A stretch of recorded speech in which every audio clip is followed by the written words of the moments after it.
Hello and welcome everybody to another episode of Books and Bytes. Today, We're diving into F.A. Hayek's Individualism and Economic Order. it's a book that's had a It really helped, profound impact on economic thinking. even though it was published way back in 1948, And it's still so relevant today because it grapples with this fundamental tension. between individual freedom and the role of government. Definitely not. A debate that never seems to go out of style, does it?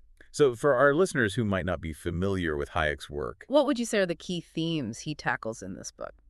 well, in a nutshell, Hayek argues that free markets driven by individual choices and action. are the most effective way to organize a complex society, He believes that attempts to centrally plan or control the economy are doomed to fail because they ignore the dispersed knowledge. that individuals use every day to make decisions. So it's about trusting the wisdom of the crowd in a way. That's a great way to put it. Hayek believed that these individual decisions, Made in the pursuit of self-interest, actually end up creating a spontaneous order that's far more efficient and adaptable. than anything a central planner could design. It's like Think about something like language. those amazing ant colonies you see in documentaries. Nobody sat down and created it from scratch, right? Thousands of ants, each following simple rules. Create this incredibly complex and efficient system. Exactly. And Hayek saw the same principle at work in the economy. He believed that the price system, for example, Acts as a kind of giant information network constantly communicating signals about supply and demand. that help individuals make informed decisions. Okay, let's unpack this a bit. Hayek kicks off the book by talking about What he calls true individualism. this is a crucial point. What does he mean by that? Because Hayek knew that the word individualism itself could be loaded He wanted to distinguish his view. from what he saw as a distorted caricature, often presented by critics. This idea that individualism is all about selfishness and disregard for others. He's basically saying, hold on, don't jump to conclusions, let me explain. He actually dedicates a whole essay to clarifying this right at the start. Exactly. He argues that true individualism recognizes that individuals With their unique knowledge, skills, and aspirations. are the fundamental building blocks of society, It's about understanding that progress and innovation. flow from the bottom up from the actions and interactions of free individuals, It's about empowering individuals to make choices that are right for them, not from the top-down dictates of a central authority. which in turn creates a more prosperous and dynamic society overall. Precisely. But Hayek doesn't shy away from the fact that this can lead to inequalities. So it's about creating a system where everyone has the potential to succeed However, he argues that these inequalities based on their own merits and efforts, even if that doesn't result in everyone being perfectly equal, within a framework of free markets and individual liberty. are a necessary consequence of progress, He emphasizes that a free society doesn't guarantee equal outcomes. but provides equal opportunity for individuals to pursue their goals. Exactly. And for Hayek, this is where the role of government comes in. He wasn't advocating for a completely hands-off approach. He was basically saying, look, the government has its lane and the market has its lane. He believed that government had a crucial role to play And things work best when we respect those boundaries in protecting individual rights, enforcing contracts. and ensuring a stable legal framework within which the market could operate freely. He was more concerned about what he saw as government overreach Attempts to control prices, dictate production quotas. or stifle competition. Exactly. But here's where it gets really interesting. While Hayek championed limited government, He also recognized that there are certain things that the market alone can't solve effectively, it's about finding that delicate balance, isn't it? like national defense or the provision of public goods. Where do we draw the line between individual freedom and collective responsibility? He believed that these are legitimate areas where collective action. Through the government is necessary. Exactly. And this tension is something that runs throughout Hayek's work.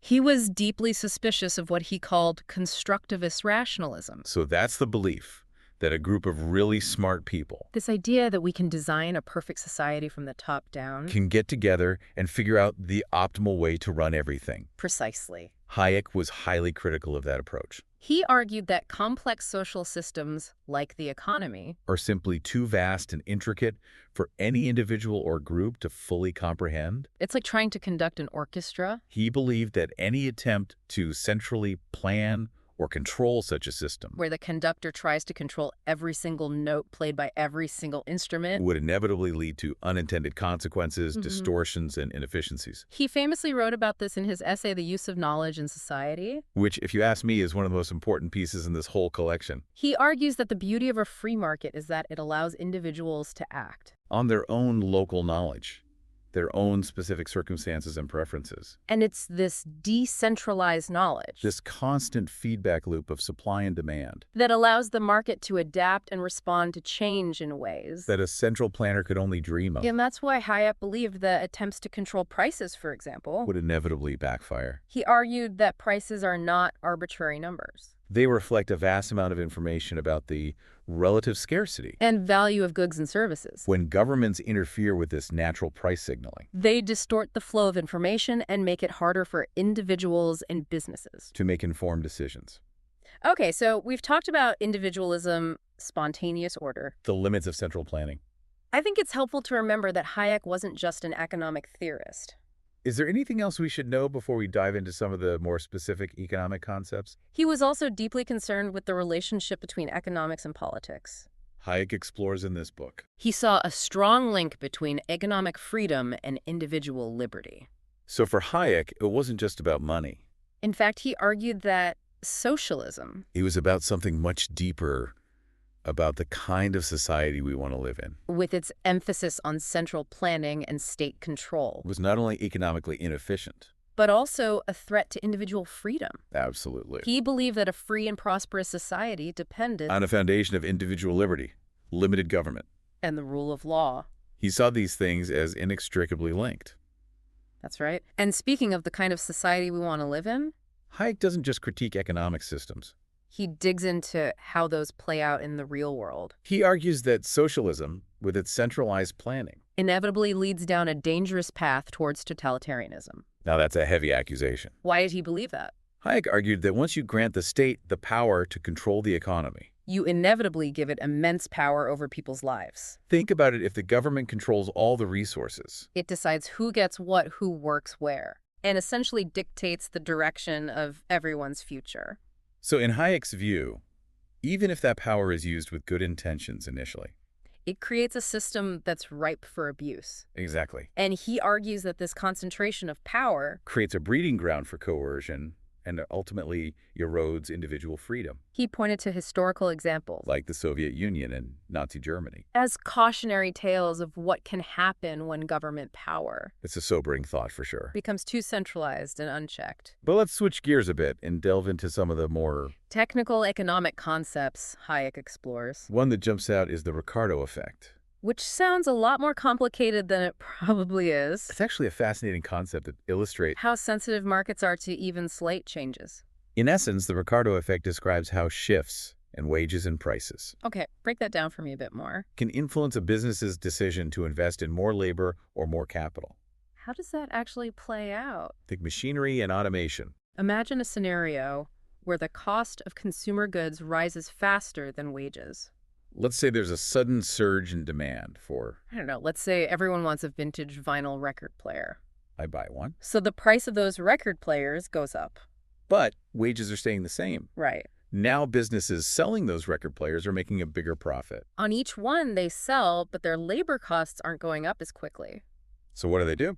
Hayek, drawing on the work of economist David Ricardo, Argued that this kind of situation incentivizes businesses to hire more workers, because it's still cheaper to hire more people even if it means those workers might be slightly less efficient on a per-unit basis. than to invest in, say, building a new factory or buying a bunch of expensive new machinery. Exactly. It's all about adapting to those price signals. And this is where that idea of turnover comes into play. Businesses are always weighing how quickly they can turn their investments into profits. When those profit margins are fat, thanks to rising prices, Suddenly, that short-term strategy of hiring more people can look very attractive. so the Ricardo effect highlights how these seemingly small shifts in prices and wages Can ripple through the economy, influencing investment decisions. and ultimately shaping the way businesses operate. Precisely. Of course, it's important to remember that the Ricardo effect, As Hayek described it, is more of a short-term phenomena. over time, as the demand for labor increases, That makes sense. wages will eventually catch up and those incentives will start to shift again. So we've covered a lot of ground here. From the dangers of central planning to the intricacies of the Ricardo effect. But there's one more big idea that Hayek lays out in this book. That I want to make sure we touch on. Interstate federalism. What did he mean by that? And how does it fit into his broader vision? Interstate federalism is a fascinating concept where Hayek grapples With the challenges of globalization and international cooperation. issues that are probably even more relevant today than they were back when he was writing. Imagine a world where individual nations, instead of constantly jockeying for power, And engaging in economic warfare, decide to join forces and create.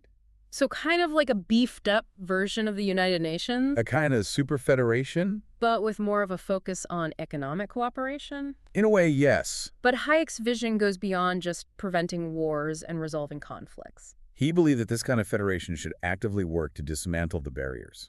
To trade and cooperation between nations. So no more tariffs, no more trade war. No more economic isolationism. It really is. It's a bold vision. Hayek argued that this kind of system Would not only reduce international conflict, but also unlock incredible economic potential. just imagine a world where goods, services, and capital, Can move freely across borders. where people are free to live and work wherever they choose. And where competition isn't limited by those artificial national boundaries. He really believed that this was the path. To a more peaceful and prosperous future for everyone. It makes you wonder if he'd be encouraged. Or discouraged by the state of global affairs today. You're exactly right. But I'm guessing he wouldn't be surprised. By the pushback against globalization we've seen in recent years, Hayek was very aware of the challenges. inherent in creating this kind of international order, He knew that nationalism and the appeal. of protectionist policies would always be there. He also recognized that even with the best of intentions. This kind of federation could easily become So how did he propose to strike that balance? too bureaucratic and top-down, To create a system that fosters cooperation and openness. without becoming another bloated, inefficient bureaucracy For Hayek, it all came back to those core principles. of limited government and individual liberty, He argued that this federation should focus primarily on those essential functions, protecting individual rights, enforcing contracts, ensuring a stable monetary system and steer clear of trying to manage every aspect, of the global economy. like he was saying. He was deeply skeptical of any attempts to use this federation Let's create a level playing field and let the best ideas win. to impose a particular economic ideology. Or engage in large-scale wealth redistribution But let's not pretend we can micromanage the entire global economy. from some central authority. Exactly. Hayek firmly believed that the beauty of the market Lies in its ability to harness the decentralized knowledge. and creativity of individuals, He argued that this bottom-up approach, driven by competition and the pursuit of self-interest, within a framework of clearly defined rules, was ultimately the most effective way to create wealth it's a powerful argument. and improve living standards for everyone. So as we start to wrap up this deep dive, Into individualism and economic order. what would you say is the most important takeaway? For our listeners, Hayek's work challenges us to rethink conventional wisdom, to question those assumptions about the role of government. the nature of order, and the sources of progress He reminds us that often the most efficient and adaptable systems. are those that emerge organically from the bottom up, It's a timely message, that's for sure. not those that are meticulously designed and controlled from the top down. And I think it leaves us with a lot to ponder, What are some areas in your own lives where embracing a bit of spontaneous order that trust in decentralized knowledge and individual action? might lead to better outcomes? That's something to chew on as we wrap up. This episode of Books and Bytes. Thanks for joining us, and we'll see you next time.